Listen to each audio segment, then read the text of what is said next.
Admiral Sarah Chen stood at the observation deck of the Orbital Defense Station Artemis, watching Earth's first quantum-fold battleship take shape in the sprawling shipyards below. The Phoenix was unlike anything humanity had built before, sleek and angular, its dark hull absorbing light rather than reflecting it. To the casual observer, it might have appeared primitive compared to the elegant vessels of the Galactic Concordat, but that was precisely the point. "Status report," she commanded, not turning from the window. Dr. James Martinez, her chief engineer, cleared his throat. "The quantum fold drive is operating at 98% efficiency in simulations, Admiral. We've successfully masked its energy signature to appear as primitive fusion technology. The Concordat sensors won't detect anything unusual." Sarah allowed herself a small smile. For decades, the Galactic Concordat had dismissed Earth as a backwater civilization, barely worth monitoring. Their occasional scout ships would pass through the solar system, scanning Earth's primitive technology. With thinly veiled contempt, they saw exactly what humanity wanted them to see: outdated fusion drives, basic shield technology, and conventional weapon systems. "And the adaptive armor?" she asked, finally turning to face Martinez. "Better than expected. The metamaterials respond instantly to energy weapons, dispersing and redirecting the force. In simulations, it's surviving hits that would vaporize conventional battleships." Sarah nodded, remembering the day everything changed. 10 years ago, a damaged Concordat scout ship had crashed in the Atacama Desert. The technology they recovered had been revolutionary, but not in the way anyone expected. It wasn't that the alien tech was overwhelmingly advanced. It was that it followed such a different technological path than human innovation. While the Concordat had perfected energy weapons and faster-than-light travel through brute force application of power, humanity had been forced to think differently. With limited resources and energy, Earth's scientists had developed technologies based on efficiency and adaptation rather than raw power. "Admiral," her AI assistant Araya chimed in, "we're detecting a Concordat diplomatic vessel entering the system. They're following the standard approach vector." Sarah straightened her uniform. "Right on schedule. Martinez, initiate Protocol Omega. Let's give them exactly the show they're expecting." Throughout the shipyard, holographic overlays activated, masking the true nature of Earth's fleet. The Phoenix's quantum fold drive signature was suppressed, replaced by the distinctive radiation pattern of a fusion core.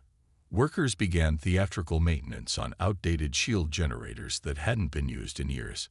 The diplomatic vessel would see exactly what the Concordat always saw: a struggling civilization trying to copy their superior technology, and failing.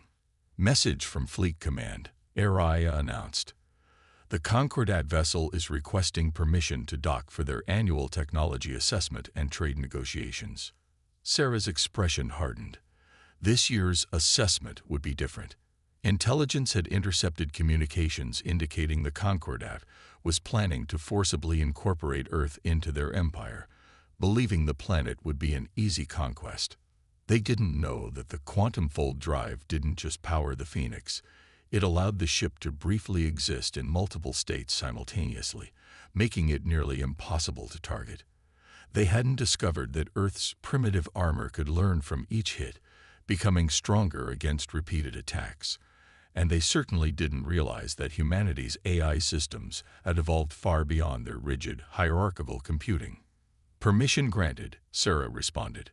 "Alert the diplomatic team. And Martinez, make sure our visitors get a good look at our outdated fusion reactors." As the Concordat ship approached, Sarah reflected on humanity's unique path. The aliens had never understood why Earth didn't follow their established technological progression. They saw humanity's different approach as evidence of inferiority, never considering it might be innovation. The Phoenix's quantum drive hummed quietly, its true nature hidden beneath layers of calculated deception. In the shipyard below, engineers continued their elaborate performance, making a show of struggling with primitive technology, while the real advances remained hidden in plain sight. "Admiral," Martins said quietly. The latest simulations show the Phoenix could take on 3 Concordat battlecruisers simultaneously. Let's hope it doesn't come to that, Sarah replied, though they both knew it would. The Concordat's conquest fleet was already gathering at the Empire's borders, preparing for what they thought would be a simple subjugation of a primitive world. Aria, show me the latest intelligence on Concordat fleet movements. A holographic display materialized, showing hundreds of enemy ships moving into position. The Concordat was mounting their largest military operation in decades, bringing overwhelming force to bear against what they perceived as a minimal threat. They're being thorough, Sarah observed. I almost feel bad about what's going to happen to their fleet. Martinez chuckled. They've spent so long looking down on us. They never bothered to look closer. Their arrogance will be their downfall. Sarah watched as the diplomatic vessel docked, its crew no doubt preparing their usual condescending assessments. Soon, they would deliver their report. Earth remains technologically inferior, suitable for conquest at the Empire's convenience. But this time would be different. This time, when the Concordat's fleet arrived expecting an easy victory, they would find something else entirely. They would discover that while they had been looking down on Earth, humanity had been preparing, innovating, and building something they couldn't comprehend. The Phoenix wasn't just a ship, it was humanity's declaration that there was more than one path to the stars. And soon, very soon, the Galactic Concordat would learn that their dismissal of Earth's primitive technology had been their greatest mistake. As the diplomatic party prepared to board, Sarah smiled. Let them come with their prejudices and preconceptions. Let them write their dismissive reports. The real show would begin soon enough, and humanity would prove once and for all that being different didn't mean being inferior. The stage was set. The trap was laid. And Earth's first quantum-fold battleship waited silently in its berth, ready to show the galaxy that humanity's path to the stars was anything but primitive. The Concordat's diplomatic vessel departed Earth's orbit with its usual air of superiority, carrying their final assessment before the planned invasion. Admiral Chen watched it disappear into fold space, knowing the next ships to arrive wouldn't come in peace. They bought it completely, Martins reported, reviewing the surveillance feeds. Their sensors only detected what we wanted them to see. Their chief inspector spent 20 minutes lecturing one of our engineers about the primitive inefficiencies of our fusion containment systems. How long? Sarah asked Aria.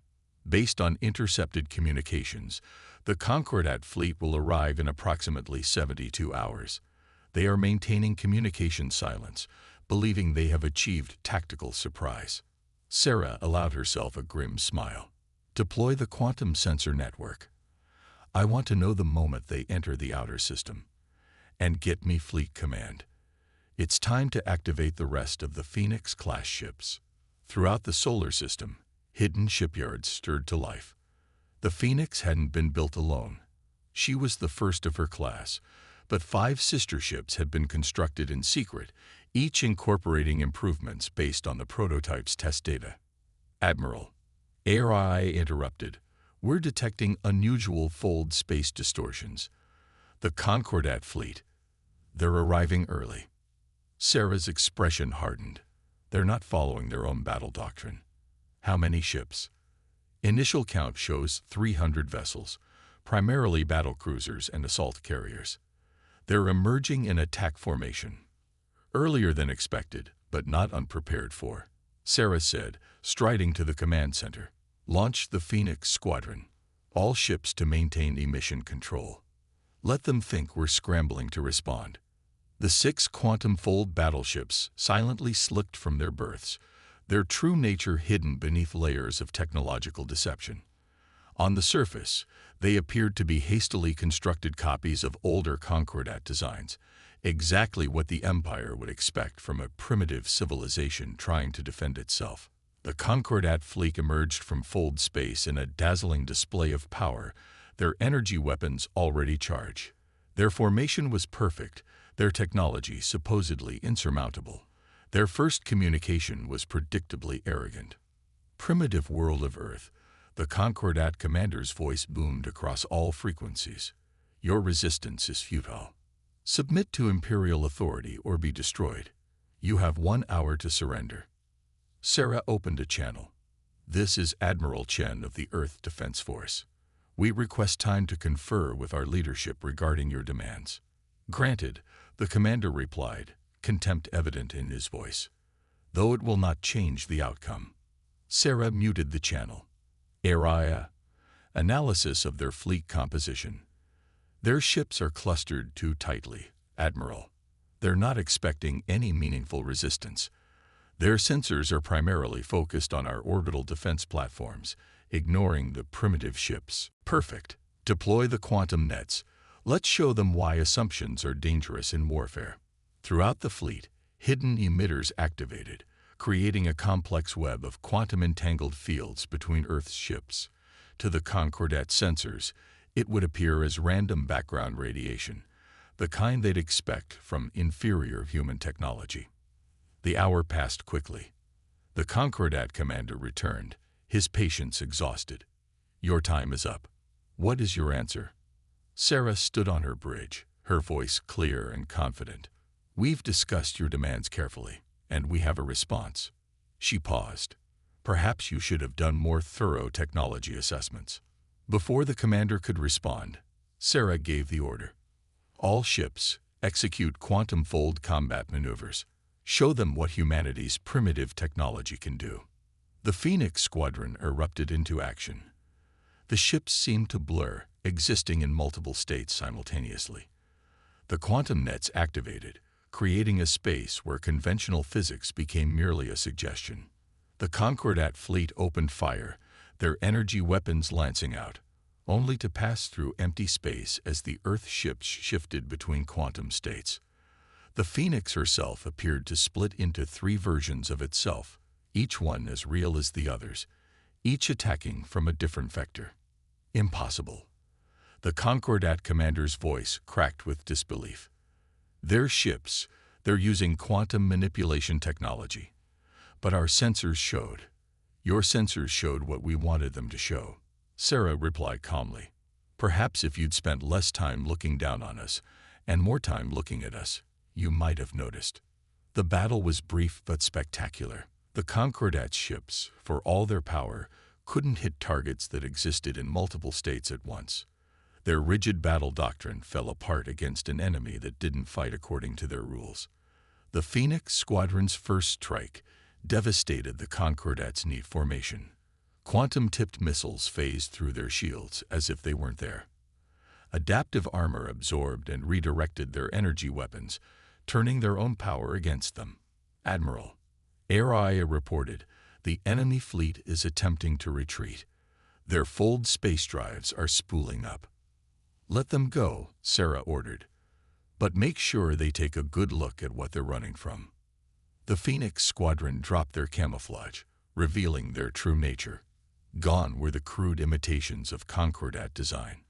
Instead, the ships showed their real form, sleek, angular vessels that seemed to bend light around them, their quantum drives humming with power the Empire had never imagined. As the Concordat fleet fled in disarray, Sarah broadcast one final message. Next time, remember that different doesn't mean inferior.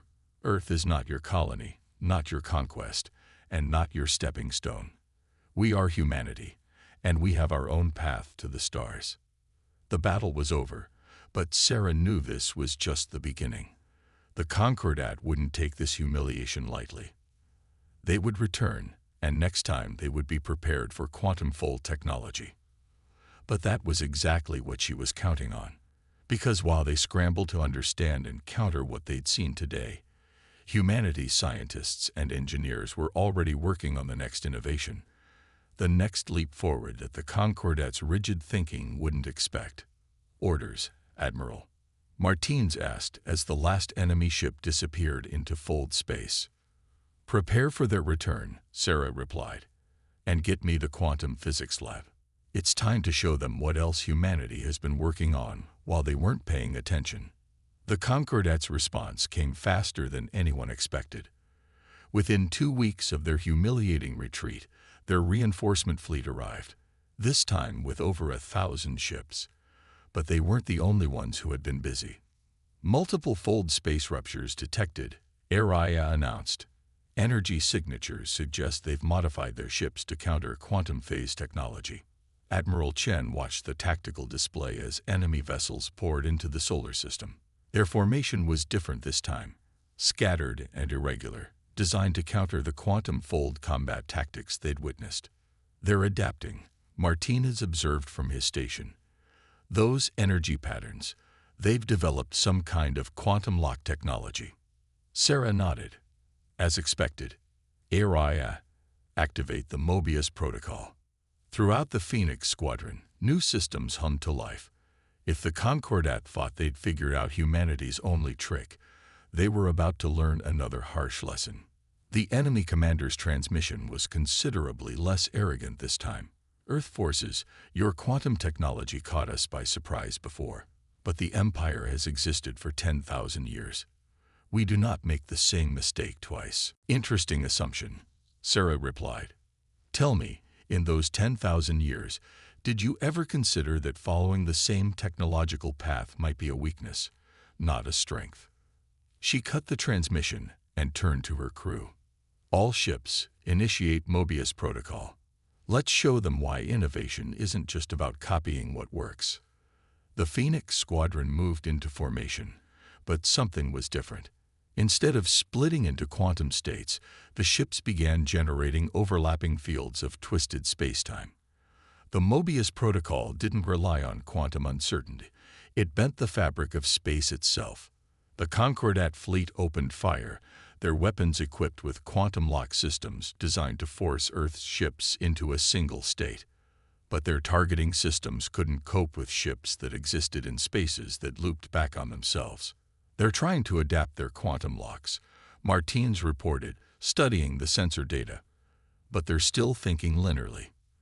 They don't understand that we've moved beyond quantum mechanics entirely. Sarah watched as the first wave of Concordat ships encountered the Mobius fields. Their weapons fire curved impossibly, following the twisted spacetime until it struck their own vessels.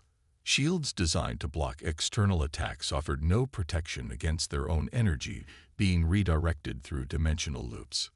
Admiral, ARI interrupted, detecting unusual energy patterns from the enemy flagship. They appear to be attempting to replicate our spacetime manipulation. Poor timing on their part, Sarah replied. Activate the resonance arrays. The Phoenix Squadron's Mobius fields began pulsing in complex patterns. The Concordat's hastily implemented copying of Earth's technology created a devastating resonance effect. Space itself seemed to shudder as the enemy's imperfect attempts at spacetime manipulation collapsed in on themselves. Their entire command and control network is destabilizing, Martinez reported. They linked their ships together to counter our quantum attacks, but now that same network is spreading the resonance cascade. Sarah opened a channel to all Earth forces. Phase 2. Execute. Show them what else humanity has been developing. From behind Earth's moon, a new class of vessel emerged. The Prometheus carriers looked nothing like traditional ships. They were frameworks of impossible geometries, built around technologies that the Concordat science had never conceived. Launch the Ray-Gan swarms, Sarah ordered. The carriers released clouds of what appeared to be small drones. But as they approached the enemy fleet, they began to change. Each Ray-Gan unit was a self-contained experiment in applied theoretical physics, capable of rewriting local physical laws. The Concordat fleet's rigid formation began to crumble as their carefully planned countermeasures proved useless against attacks that didn't play by the rules they understood. Ships found themselves in spaces where their weapons wouldn't fire, where their engines pushed them in impossible directions, where time itself flowed differently. They're broadcasting surrender signals, Araya announced. Sarah studied the tactical display. The enemy fleet was in chaos, their sophisticated technology rendered useless by principles they hadn't even known existed. Nearly a third of their ships had been disabled without being destroyed, trapped in pockets of altered spacetime. "Open a channel to their new commander," she ordered. The alien who appeared on screen looked shaken. Gone was the imperial arrogance, replaced by something that looked almost like awe. "How?" he asked simply. "Our scientists said your level of technology was impossible. Your civilization is too young." "That's exactly why we succeeded," Sarah replied. "We never learned what was supposed to be impossible. While you spent 10,000 years perfecting the same technologies, we were forced to find different paths. Your empire's greatest weakness isn't your technology. It's your assumption that there's only one way to advance." The commander was quiet for a long moment. "The Empire has never encountered anything like this. Our council will need to reassess many things. I suggest you start by reassessing your belief that different means inferior," Sarah said. "Humanity didn't follow your empire's path to the stars, but that doesn't mean we weren't advancing. We just took a road you never thought to look for." As the surviving Concordat ships retreated, towing their disabled companions, Sarah turned to Martinez. "How many ships did we lose?" "None, Admiral. Some damage to the Phoenix and Helios, but the Mobius fields protected us from their quantum-locked weapons." Sarah nodded, but her expression remained serious. "They'll be back. And next time, they'll bring something new." "Let them come," Martins replied confidently. "While they're trying to understand what we did today, we're already working on tomorrow's impossibilities." Sarah smiled slightly. Get me the quantum physics lab. It's time to start work on Phase 3. Let's give the Empire something new to think about when they return." The battle was won, but Sarah knew the war was far from over. The Concordat would return, stronger and better prepared. But that was exactly what humanity had been counting on. Because every time the Empire adapted to humanity's impossible technologies, they took one step closer to understanding that their way wasn't the only way to reach the stars. And maybe, just maybe, that understanding would lead to something more valuable than victory. The recognition that diversity of thought, of approach, of evolution, wasn't a weakness to be conquered, but a strength to be embraced. The Concordat's High Council chamber hadn't seen such chaos in centuries. The massive holographic displays showed the devastating defeat of their fleet, playing on endless repeat as the council members argued. High Commander Vextel stood silent, watching the recordings of Earth's ships bending reality itself. His mandibles clicked in agitation as he studied the impossible movements, the weapons that defied known physics, the casual dismissal of technologies the Empire had spent millennia perfecting. "This is unprecedented," first speaker Clara announced, her crystalline form shimmering with anxiety. "In 10,000 years, no species has developed along such divergent lines." "They must have had help," another counselor insisted. "Some unknown race must have given them this technology." Vextel finally spoke, his voice cutting through the debate. "No, this is entirely their own work, and that is what makes it so dangerous." The chamber fell silent as he stepped forward, manipulating the holographic display to show Earth's technological progression. "Look at their history," he continued. "While we pushed our understanding of quantum mechanics to its limits, they explored dimensional physics. While we perfected energy weapons, they discovered how to rewrite local spacetime. We saw their different path as primitive. We never considered it might be revolutionary." "But how?" Clara demanded. "Their civilization is barely spacefaring by our standards. They should be centuries away from such capabilities." "Because they had to be," a new voice answered. Dr. Zinra, the Empire's leading genotechnologist, emerged from the shadows. "We've been analyzing their development pattern. Their limited resources and energy forced them to find efficient solutions to explore theoretical concepts we dismissed as impractical." She projected a new series of images, Earth's primitive fusion reactors that masked quantum manipulation cores, their crude shield technology that actually bent probability itself, weapons that didn't overpower defenses but simply rewrote the rules of how defense could work. "They turned their limitations into advantages," Zinra explained. "Unable to match our power, they learned to use it against us. Unable to follow our path, they found their own. And now they possess capabilities we can't counter because we don't even understand the principles involved. Vextol finished. The council chamber erupted in argument again, but Vextol's attention was drawn to a different display. Real-time surveillance of Earth's shipyards. The humans weren't celebrating their victory. They were building, innovating, pushing their understanding even further. High Commander, his aide whispered urgently, we're detecting unusual energy patterns from the Sol system. They're doing something new. Vextol studied the readings and felt a chill run through his carapace. The patterns didn't match anything they'd seen before. Not quantum manipulation, not space-time distortion, but something entirely different. They're not going to wait for our next attack, he realized. They're preparing to bring the war to us. Impossible, Clara exclaimed. They can't possibly reach our core systems. The distance alone. Distance, Zinra interrupted, according to whose understanding of physics. We keep applying our limitations to their capabilities. That's how we got into this situation. The surveillance feed suddenly flickered. For a moment, the image of Earth's shipyards seemed to fold in on itself, showing glimpses of impossible geometries and structures that hurt to look at. By the first light, someone whispered, "What are they building?" Vextol watched as human ships began testing what appeared to be entirely new forms of propulsion, not through space, but through something else entirely. Their sensors couldn't even properly process what they were seeing. "We have a choice," he announced to the council. "We can continue to view their differences as inferior, or we can acknowledge that they represent something we've never encountered before, a species that found strength in walking a path we never imagined possible." "What are you suggesting?" Clara demanded.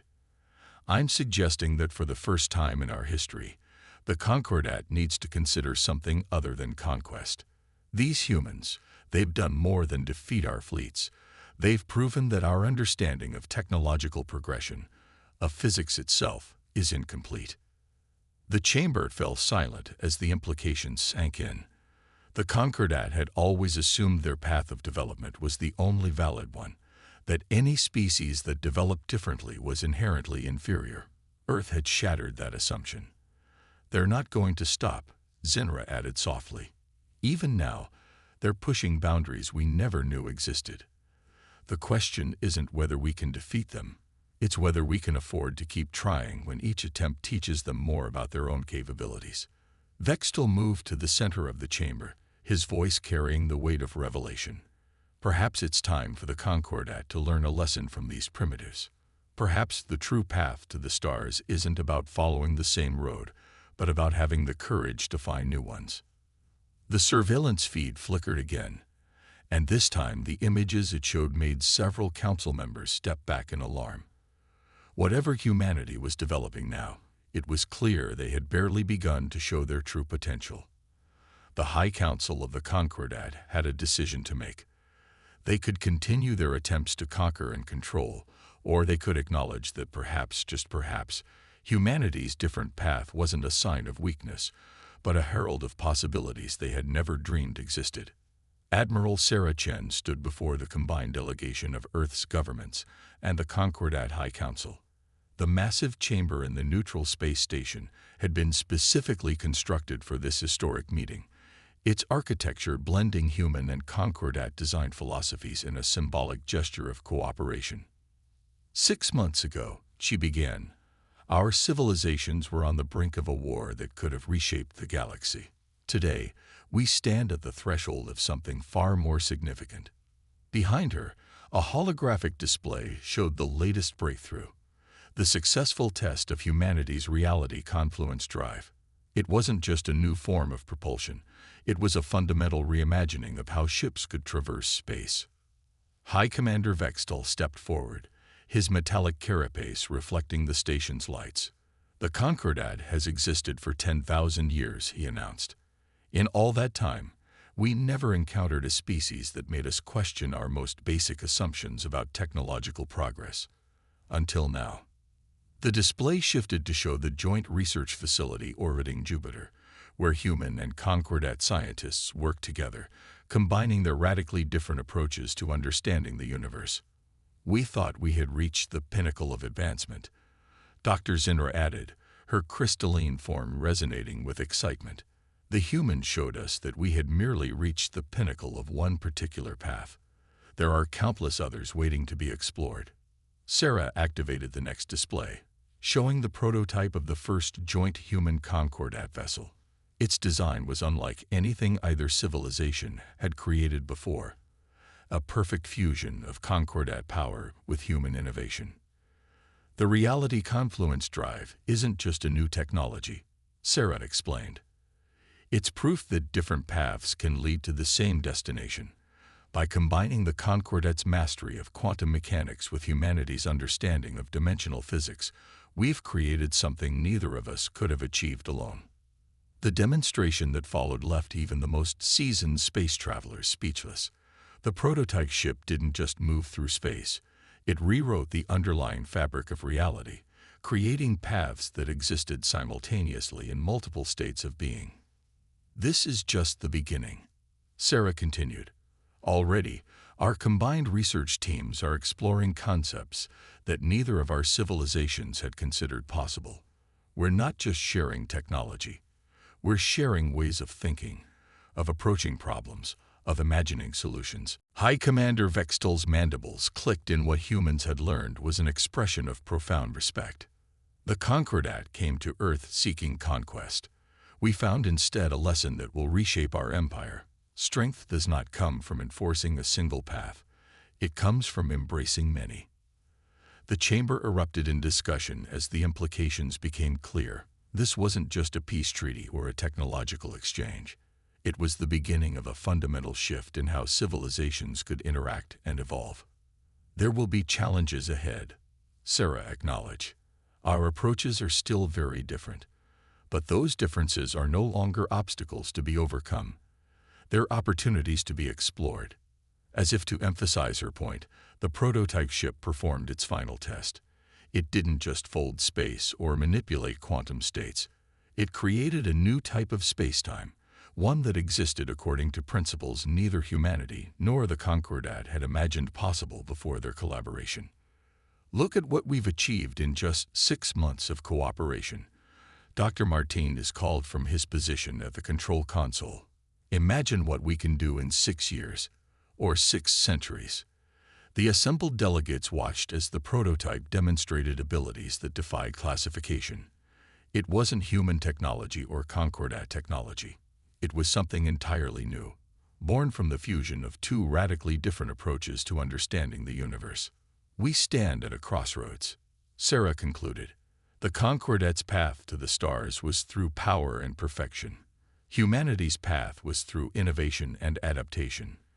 But the future, she gestured to the prototype, the future belongs to those who can see that every path has value, that every approach offers insight, and that the greatest discoveries come not from insisting on one way, but from embracing them all.